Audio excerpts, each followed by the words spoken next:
partir de este momento, lo invitamos a descubrir un lugar para explorar el mundo de hoy. Un lugar donde los hechos son mostrados tal cual ocurren. Bienvenido.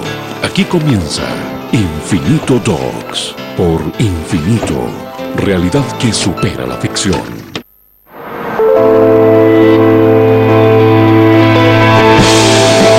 Esta historia nació acá, en Londres, hace 10 años. BRIC, Brasil, Rusia, India y China. Dicen que son los países que van a liderar el mundo. The BRIC countries are the ones that are leading the world recovery. I wrote an article on saying the world needs better economic BRICs. If globalization was going to succeed, it could not just be led by America. These 4 countries are becoming increasingly a key part of the modern global economy. The BRIC story will only be ultimately successful if we have more hundreds of millions of people taken out of poverty. That is what this story is all about. ¿Nos espera la felicidad o un futuro de miseria más tecnología? Nadie será el mismo después de este viaje. BRIC, el nuevo mundo.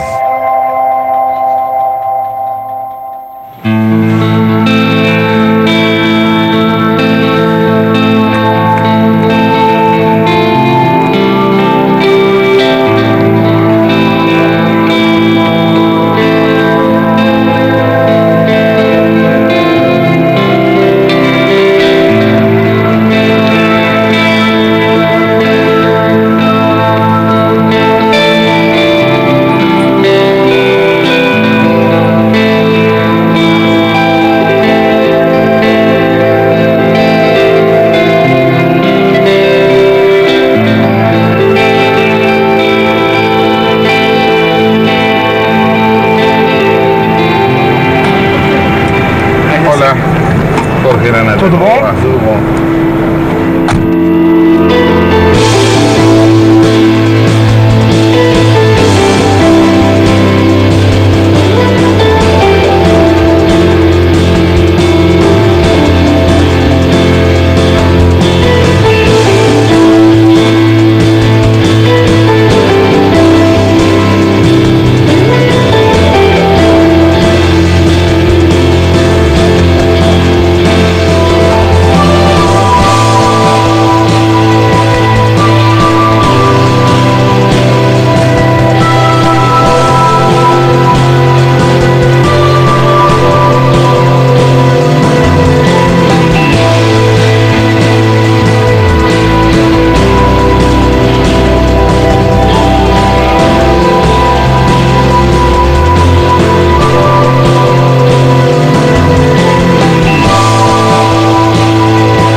Llegué a Sao Paulo, la ciudad exagerada. Hay quienes dicen que en lo que tarda en despertarse un carioca, en Sao Paulo se construyen 10 departamentos.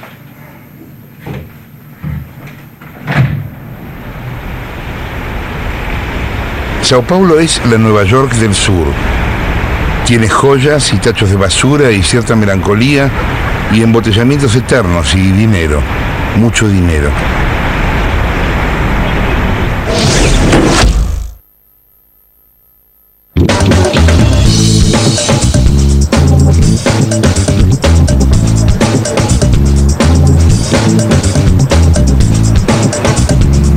Hace 20 años Brasil estaba sumergido en la inflación.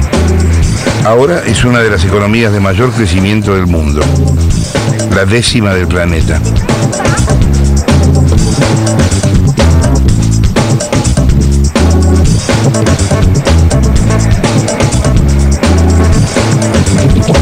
Brasil tiene una población de 200 millones de personas y es uno de los países más urbanizados del mundo. El 85% de sus habitantes vive en las ciudades.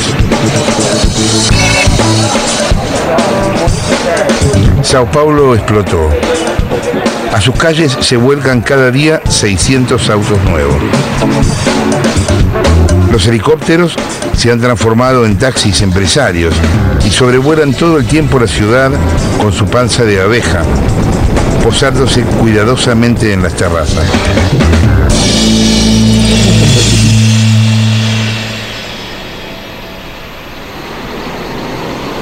¿Por qué crece Brasil?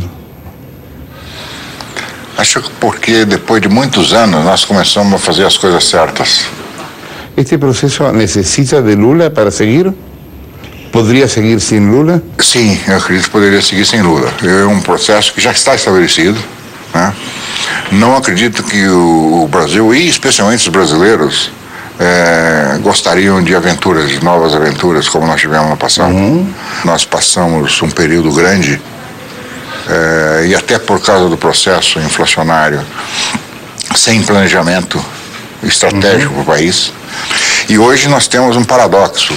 Nós não podemos crescer o que poderíamos, porque nós teríamos vários bottlenecks na área de infraestrutura, logística, transporte, portos, aeroportos, etc. Se atacar um dos problemas graves do país que nós nunca conseguimos resolver, que é o déficit habitacional. Nós temos aí cerca de 2 milhões de pessoas morando em favelas no Brasil.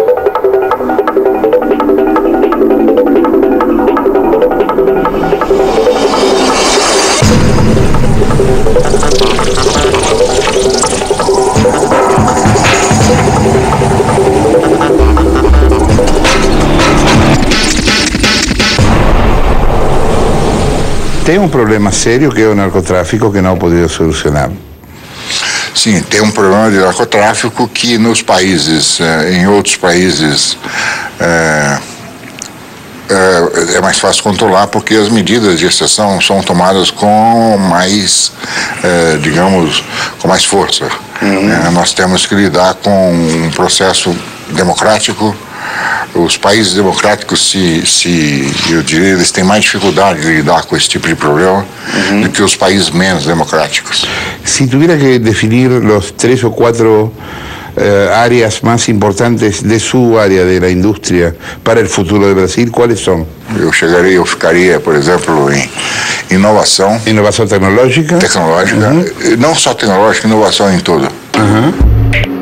Brasil invierte en tecnología de última generación para investigaciones en etanol, biocombustibles y nanociencia.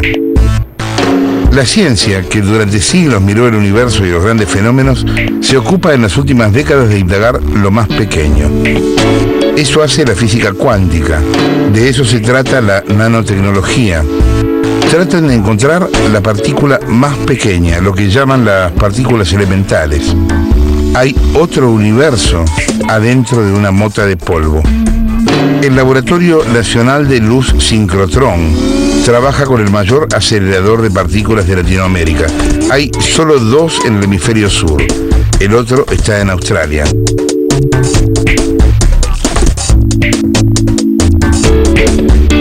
Eu acho que nós temos que fazer uma revolução na educação no Brasil. Nós estamos atrasados em relação a isso. Nós temos hoje já dificuldades enormes com mão de obra qualificada.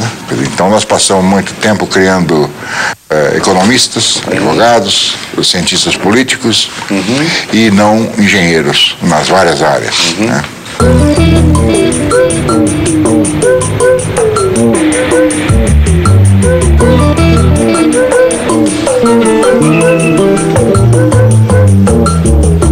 Buen día.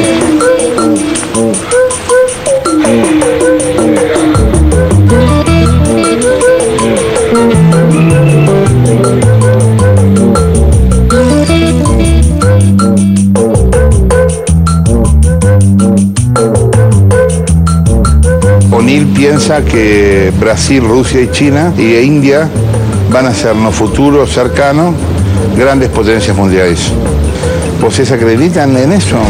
Talvez, eu acredito que talvez em termos econômicos, se a gente define potência mundial em termos econômicos, Em termos econômicos, presumivelmente sim, mas em termos sociais, não? eu acredito que está bem longe de ser em termos sociais, Por quê? Pelo menos no Brasil, eu acho que se você fala puramente progresso em termos econômicos, é muito restritivo.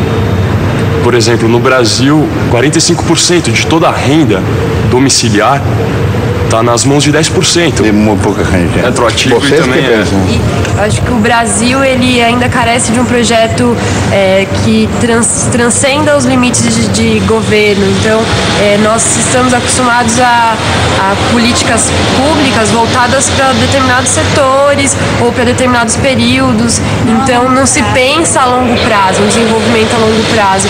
Então, como que a gente pensa desenvolvimento econômico, trazendo essa questão social, a questão ambiental, como que caminhamos juntos nessa riqueza brasileira? Acho que realmente o Brasil é um país privilegiado, assim, considerando os recursos naturais. A Amazônia, a quantidade de águas que a gente tem, Mata Atlântica, a flora, a fauna, e a gente não está conseguindo aproveitar. Eu sinto que a gente está querendo seguir a linha dos países desenvolvidos, né? Talvez Estados Unidos, Europa, que desmataram já suas florestas e tentar aprender por conta própria. Antes de 2013, Brasil tendrá 9 nuevas plataformas petroleras, lo que elevará la producción de Petrobras a 790.000 barriles diarios y a 35 millones de metros cúbicos de gas natural. Esas plataformas son las llamadas campos presal. Así los bautizaron porque están sumergidos bajo varios kilómetros de profundidad en el agua salada y bajo capas de piedra y sal difíciles de perforar. El plan de negocios de Petrobras prevé inversiones entre 200.000 y 220.000 millones de dólares para el periodo 2010-2014. Así, Brasil se convertiría en uno de los mayores productores de petróleo del mundo.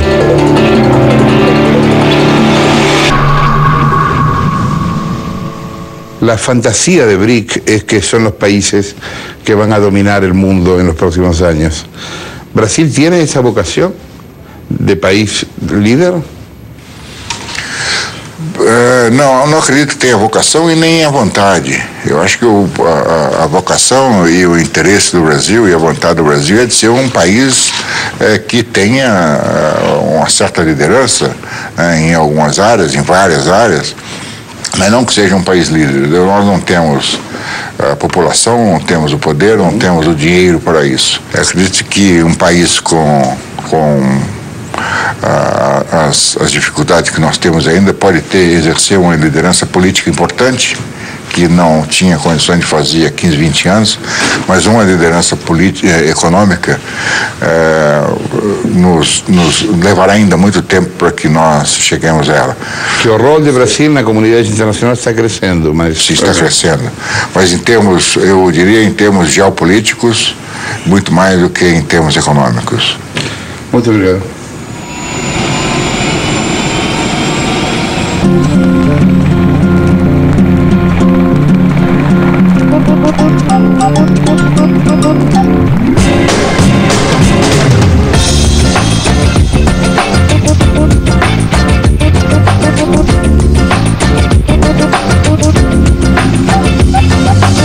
Brasil es el país que recibió más inversión extranjera directa del año pasado. Es uno de los productores de aviones más importantes del mundo y tiene más de 200 millones de cabezas de ganado. Maneja el 40% del mercado mundial de carnes y es el primer exportador mundial de pollos.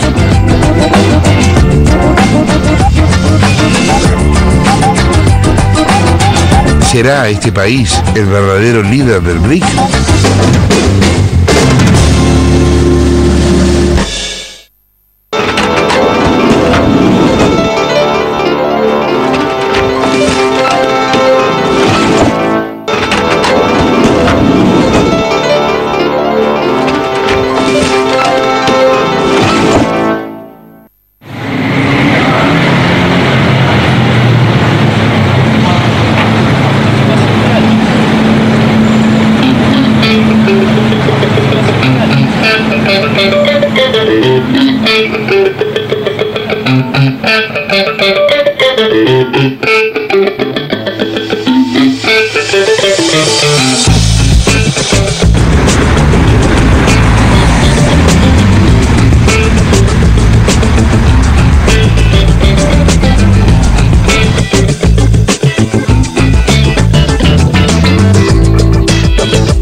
Oi, boa tarde. Seja bem-vindo. Muito obrigado. Este shopping no es un shopping normal, se llama Ciudad Jardín y es un lugar donde solo podés entrar en auto. No hay peatones. Tiene el spa más grande de Sao Paulo y tiene también cines más caros y 2 cines VIPs que salen el doble de lo que salen los cines corrientes. En Ciudad Jardín están las mejores marcas del mundo. Las vamos a ver ahora.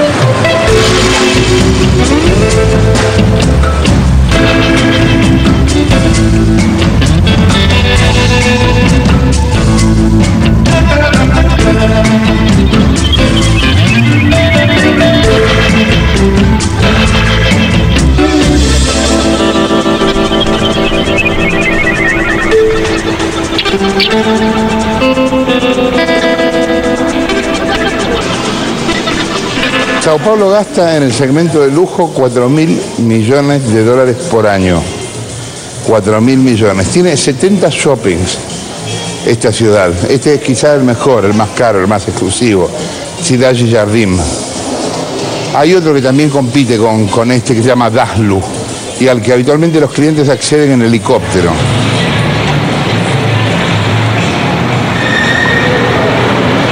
Existe uma demanda reprimida, quer dizer, o brasileiro passou durante muito tempo aspirando bens de consumo que ele não podia ter no Brasil. Então, eu acho que esse crescimento exponencial do mercado de luxo no Brasil a partir dos anos 90, do finalzinho do século passado, ele se deve, em grande medida, a essa possibilidade de diminuir essa demanda reprimida que estava represada ao longo dos anos.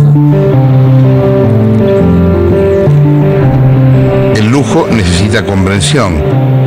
Con el aumento del consumo se abrió en Sao Paulo un máster en gestión de lujo. Cuesta $25.000 y solo se dicta en París, Mónaco y Sao Paulo. Allí los paulistas aprenden cómo crear, desarrollar y vender productos de lujo.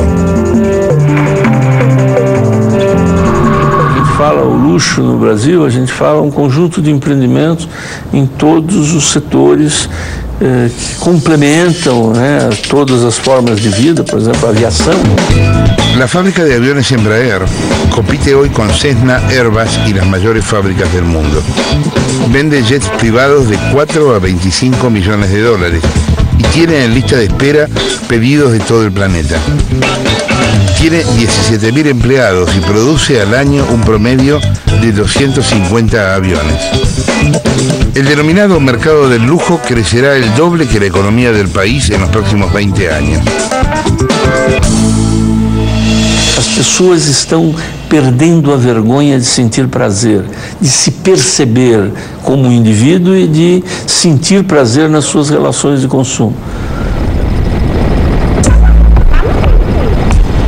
El complejo Ciudad Jardim está rodeado de rejas y tiene un sistema de seguridad comparable al de la Embajada de Estados Unidos. Está del lado de la ciudad que parece Nueva York. José Seco Audiemo, CEO de JHSF, es el dueño de Ciudad Jardín y es también rey del mercado inmobiliario de Elite. Seco tiene sus oficinas en el tercer piso del shopping.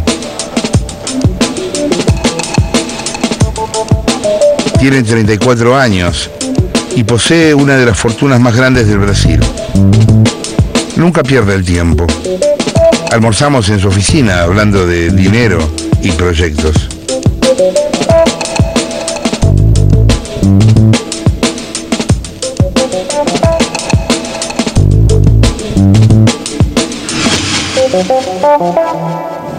¿A qué target social le venden aqui? É classe alta. Nós entendemos classe alta. A compra média é em torno de 3 milhões de reais. Quer dizer, quantos em dólares? É 2 milhões. 2 milhões de reais. Claro. 1 milhão e 800 mil dólares. O dinheiro da classe alta fica no Brasil ou vai embora nos paraísos fiscais? Olha, hoje o nível de investimento do brasileiro dentro do Brasil é muito alto. Talvez como jamais tenha sido, e a própria... Sim, isso tem que ver com a confiança no sistema, não? Eu acho que a confiança no sistema e a própria profissionalização e crescimento das empresas, né? Em nossos países, em Latinoamérica, não há uma tradição de pagar impuestos, não? É como que se cree que o Estado funciona solo, não sei, ou grátis. ¿Cómo es el tema de los impuestos en Brasil? Eu te diria que ¿Qué nivel de economía negra hay? ¿Qué nivel de evasión hay más o menos? Mas eu te digo que o nível de informalidade hoje se não deve ser muito pequeno. ¿Cuánto pagas de impuestos por año? ¿Se lembra da cifra? A cifra corretamente Uno siempre recuerda la cifra de impuestos. Sim, mas por ódio la recuerda. É que os impostos são tantos e tão diversos, mas deve ser na cadeia alguma coisa em torno de 30%, 30% do faturamento. Quanto é esse dinheiro? Seria em torno de 150 milhões de reais.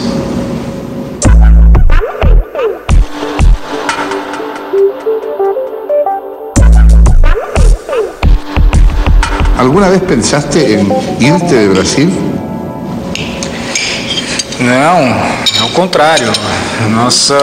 Nossa filosofia até pode ser ter negócios fora, como temos hoje no Uruguai, já tivemos nos Estados Unidos, alguns envolvimentos imobiliários também.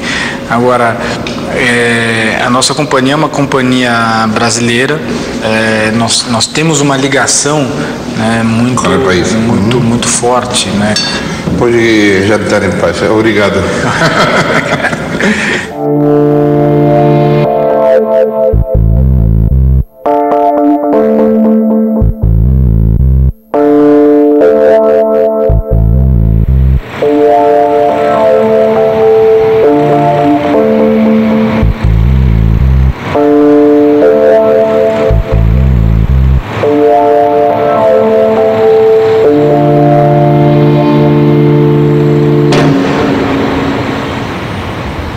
Estos departamentos de 2, 3 o 15 millones de dólares no solo tienen un gran lobby, ascensores seguros, una buena pileta, acceso difícil, mucha seguridad.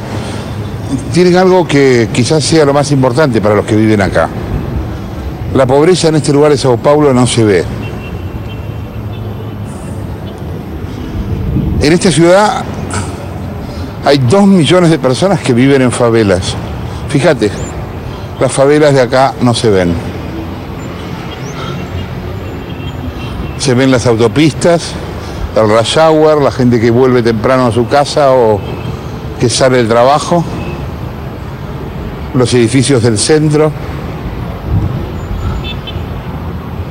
y el costado más brick de esta ciudad.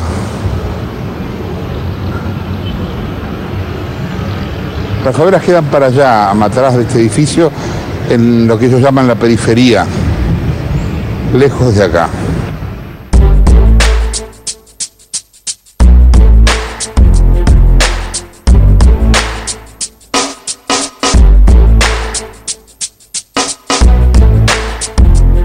Del otro lado de la grieta, en Capão Redondo, la favela más grande de Sao Paulo, me esperaba Marcos.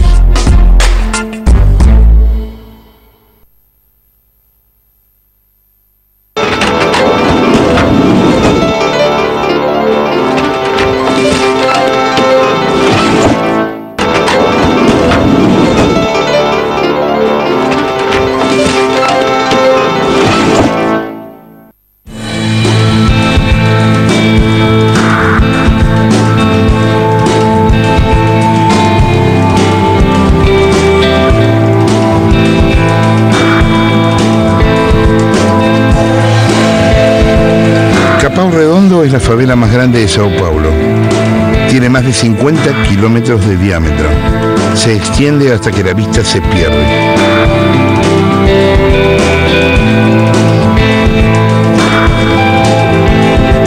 Alberga gran parte de los 2,5 millones de paulistas que viven en favelas de la región.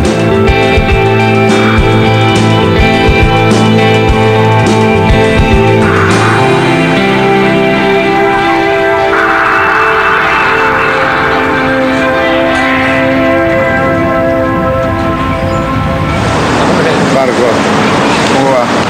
Bien, todo bien. Vamos a ver barrio. Vamos a ver Capao. Dale.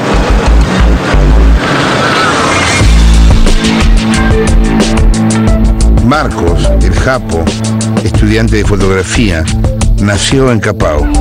Marcos es nuestra llave. Él habló con los jefes de la favela para que pudiéramos filmar adentro. De pronto Marcos miraba, se ponía nervioso y pedía que apagáramos la cámara y bajáramos el objetivo. Eran los puntos de venta de droga y había gente que no podía ser filmada. ¿Vos naciste acá? Sí, sí. Hace 25 años que estoy aquí. ¿Tenés 25 años? Sí. ¿Y cuánto hace que sacas fotos? Bom, eu comecei a fotografar com uns 19 anos. ¿Y por qué empezaste? Bom, sempre gostei de fotografia, principalmente de cinema. E eu fui fazer curso de jornalismo na faculdade e aí ralando bastante comprei a primeira máquina. Uhum. Aí comecei a fotografar e a temática principal Qual foi a tua primeira máquina? Bom, tem dessa época, tem algumas... Tem fotos?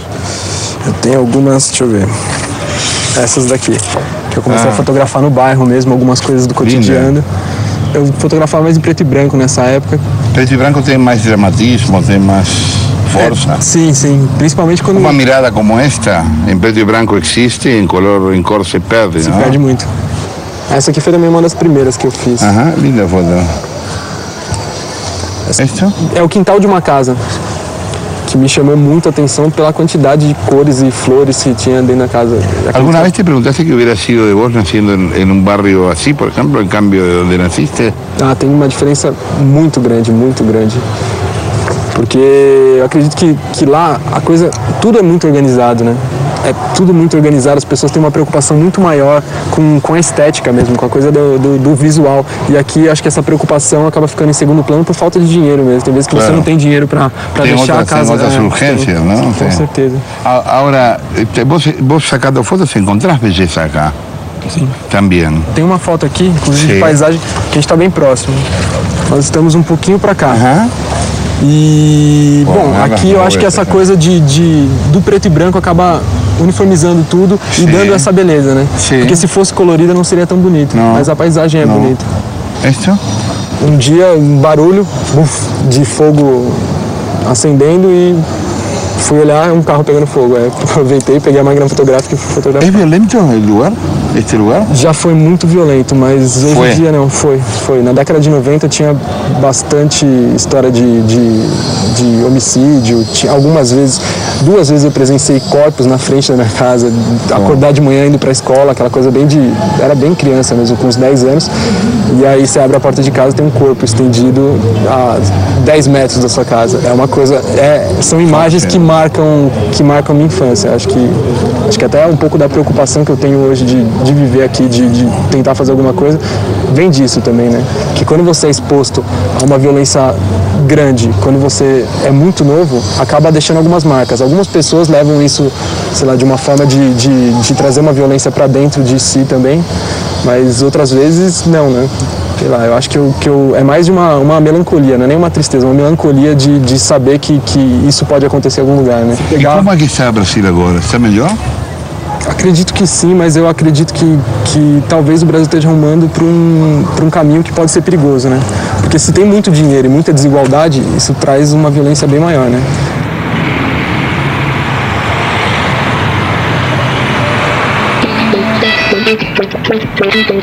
Entre 2003 y 2009, 26 millones de personas de clase baja se sumaron a la clase media. Son la nueva clase C. La clase media representa el 49,22% de la población total. La clase baja todavía es del 40% de la población total. Se estima que para el 2014 habrán bajado la pobreza un 70%.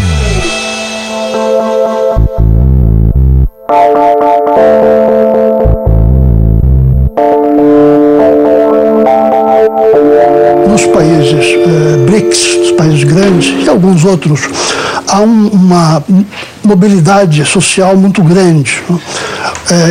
Grupos sociais, classes sociais que antes estavam numa posição muito baixa, muito distante da antiga classe média, passaram a se assemelhar muito em termos de consumo, a ter aspirações de mobilidade social, de buscar mais educação, de se estabelecer, às vezes, como pequenos empresários. E, de fato, aqui existe claramente configurada uma ascensão de grupos muito grandes na sociedade. Hoje, o que nós chamávamos de classe C, que é a nova classe média, hoje pode-se estimar que seja 40% a 50% da população total do Brasil.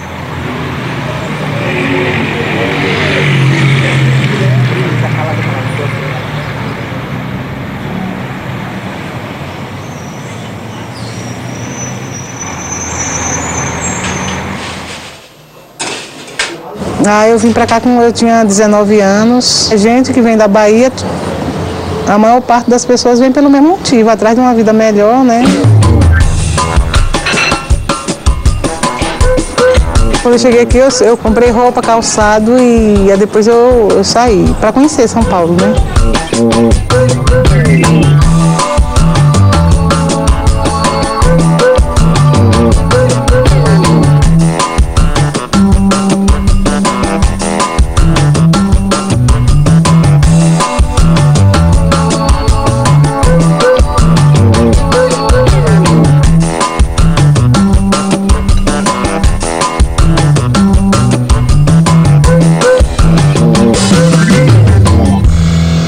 Tem 20 anos que eu moro aqui nessa mesma casa, nesse mesmo lugar.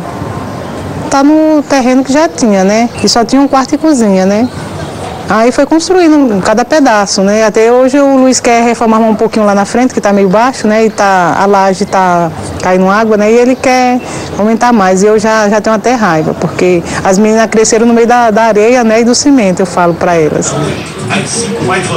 Então, essa daqui é a minha filha caçula, Andressa.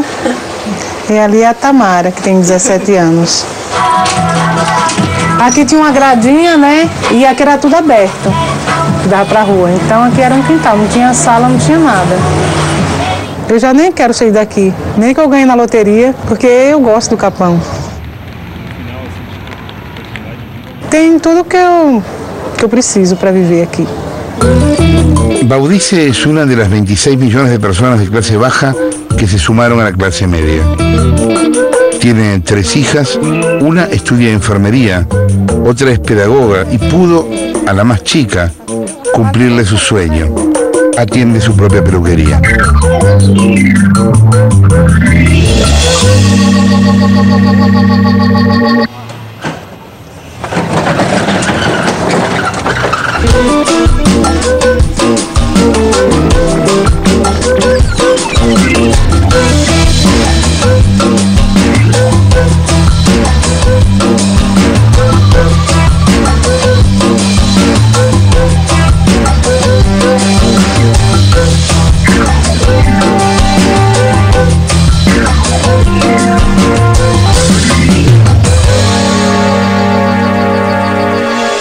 Sonho de se integrar ao mercado interno, ao mercado comum brasileiro, a participar dessa mesma cultura, a ter melhores níveis educacionais.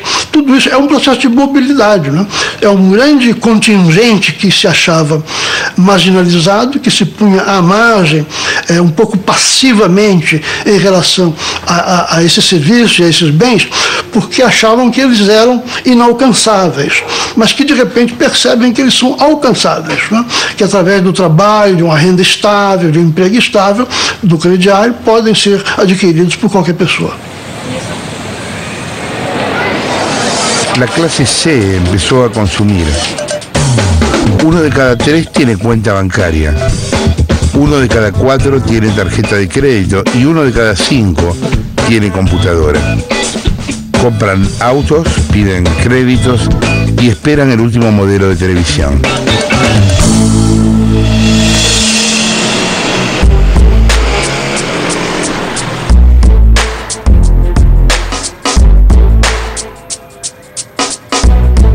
A periferia consome tudo.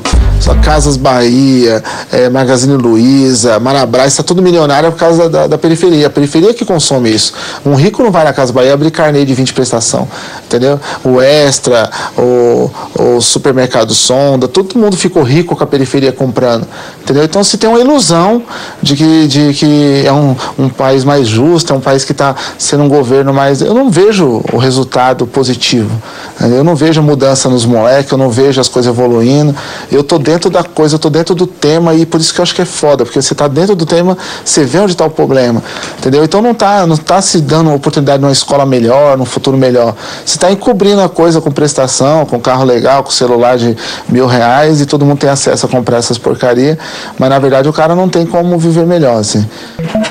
Datilógrafo, escritor do gueto, buscador de autoestima, injetor do caos moderno, terrorista literário, de fuzil, pique na mão, arma nuclear, informação, conseguiram do povo a desunião, 50 Cent de pistola na mão, Martin Luther King morreu em vão. Se for falar o que penso, tem coisas que eu não compreendo. Pornô mundo pornô, me mostra a nudez da sua cor, amor pela quebrada virou frase de para-choque, a ideologia tá em crise pra quem tá em choque, com fogo no mundo pra zoar, com fogo nas igrejas pra ver queimar, o povo chorador, mensageiro da mentira para senador, mas no meu peito é zumbi e na mente Marighella, no punho é Solano, é quebrada, é favela, são anos de rancor em vão, chega de tiração, Deus perdoa, eu não, o pavio é fácil de acender, no clipe tem tudo que você quer ser, mas na rua é tanta solidão, verdades são mentiras, João, a nota 10 a minha nota, pro sistema hipócrita, todo mundo é fantoche, só que eu vejo as cordas.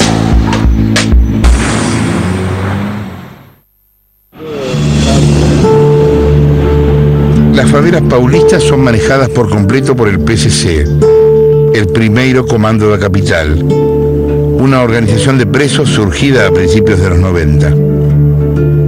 El PCC se transformó en la mayor organización criminal de Brasil. Adentro de las favelas nadie se anima a hablar sobre el PCC. Ni siquiera la policía. Temen las represalias. Y cuando pregunto qué hace el Estado, responden, nada. Negocian. Ahora hay una paz negociada.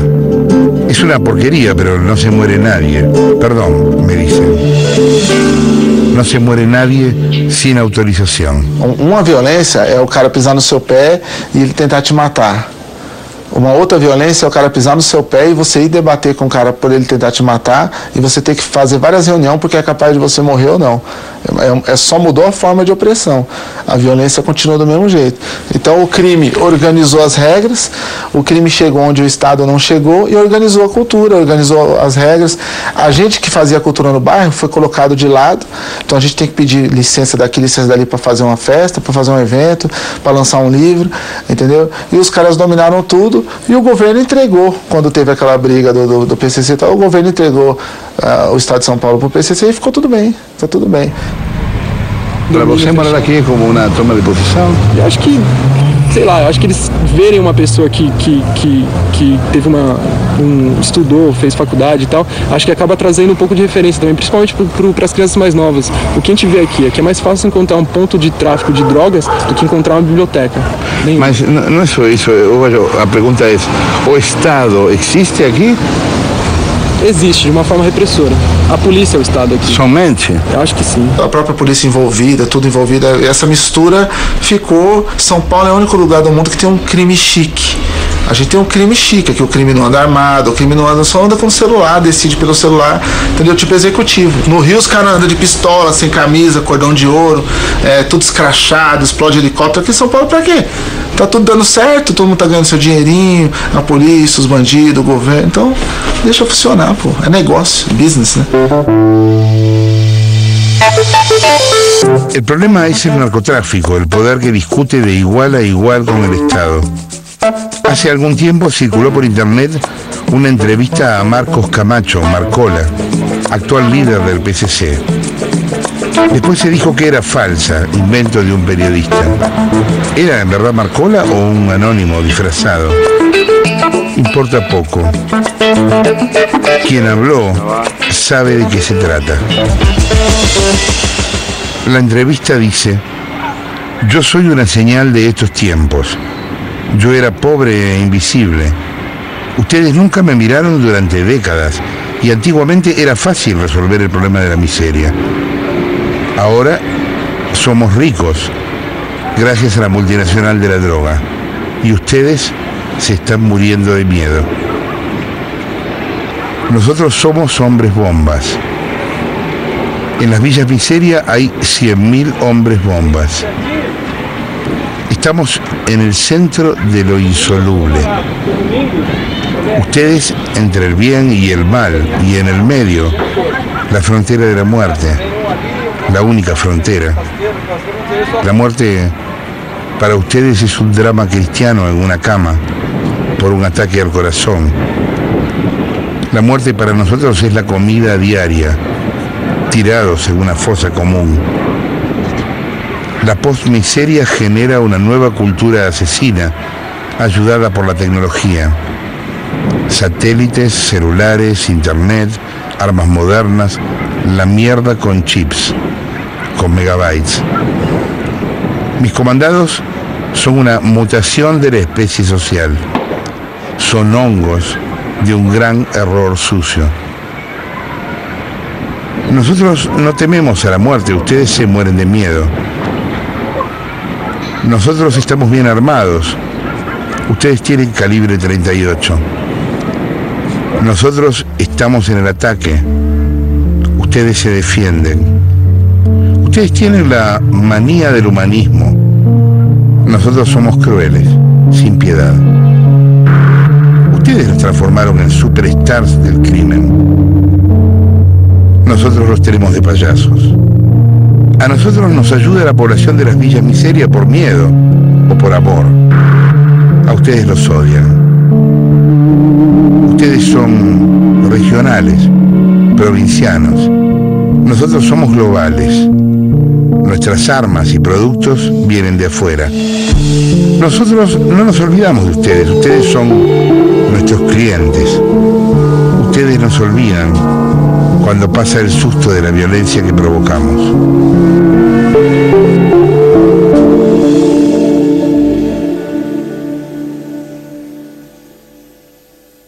A desigualdade genera ressentimento? Com certeza. Eu já teve momentos que eu tive até momentos de raiva mesmo por causa de desigualdade. E aí tinha momentos que tinha alunos lá falando que o pai dele ia comprar um Porsche e aqui eu chegava no bairro, amigo meu morrendo. Então é absurdo. Isso pra mim gerou momentos de violência, de raiva mesmo, mas eu nunca soube extravasar isso, acabava guardando pra mim, né? E isso me fez sofrer bastante. Eu acho que foi acho que foi um dos principais momentos que eu falei, nossa, mas o que eu quero da vida?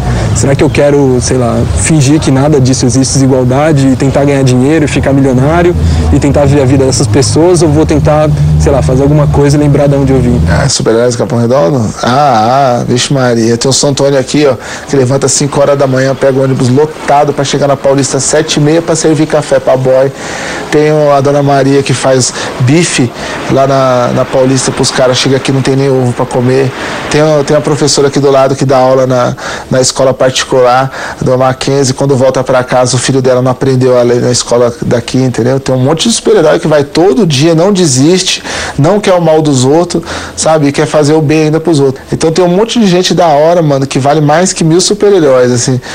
E cada menino desse que tá no farol, que em vez de estar roubando qualquer coisa, o moleque tá fazendo uma arte, tá brincando, é um super-herói, mano. É um cara que tá sobrevivendo no dia a dia.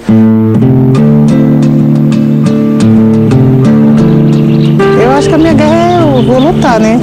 Pelas minhas filhas, que eu acho que é um bom motivo, né, pra gente lutar. assim, para ver se elas têm por isso que eu quero que elas estudem, né, para ter uma vida melhor, sabe, com menos dificuldade, né. Eu tenho um orgulho da minha vida, assim. Eu tenho um orgulho, sim, da minha vida. Eu tenho um orgulho, assim, às vezes que eu trabalho, assim, às vezes a minha mãe está lá, se precisar de alguma coisinha, às vezes eu consigo ajudar, né? Consigo comprar minha passagem para viajar, às vezes eu consigo ajudar um irmão, sabe? Assim, de alguma forma. E ajudar as pessoas, assim. Se eu pudesse, eu ajudava bem muitas pessoas, mas é que eu não posso.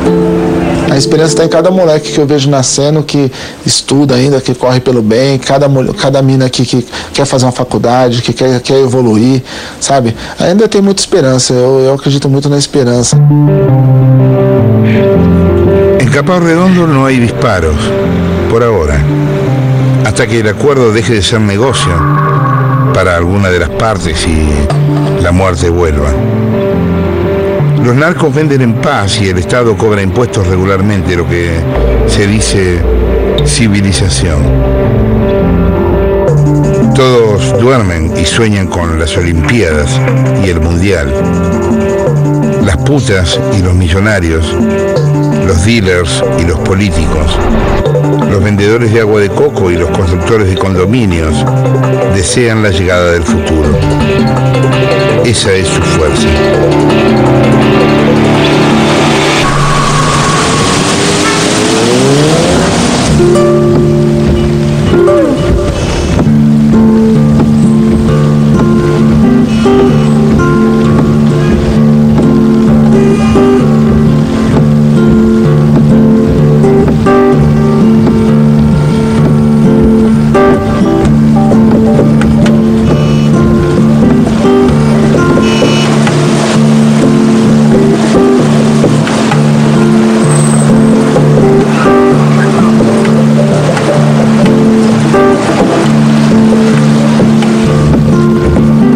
São Paulo atrás, salgo hacia Río, Amazonas.